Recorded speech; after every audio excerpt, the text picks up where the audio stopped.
The first criteria is that the students who have studied from Karnataka and are a domicile of Karnataka are the ones who are eligible for the Karnataka counseling. But that's not it. Karnataka is an open state. Students from all over India are eligible to participate in the Karnataka counseling. Moving forward, after the eligibility, I would like to tell you about the application form. So every year, MCC releases the dates for the counseling of the All India and the states. So Karnataka counseling happens like a bit late as compared to the other states counseling.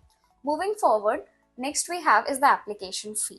The application fee for the Karnataka counseling is around 4,000 rupees. And the security fees, the best part is that there's no security fees in Karnataka counseling in the starting of the counseling, like in the first or second round. In the last of the mop-up round, there's a security deposit of 1 lakh rupees. So once you have registered yourself for the counseling, you have to go to the document verification center in order to submit your documents.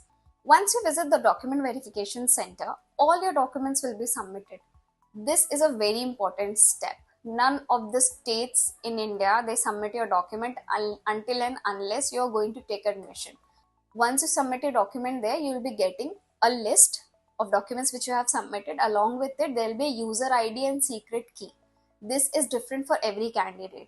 Whenever you want to do your choice filling, this user ID and secret key, you have to enter these details on the portal and then you are able to do the choice filling.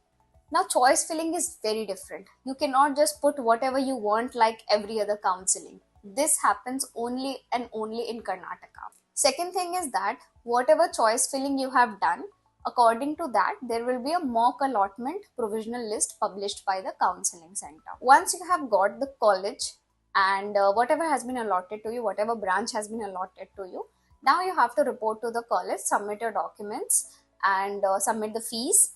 And moving forward, if you want to make any changes in the counseling, then I'll tell you what are the terms and conditions.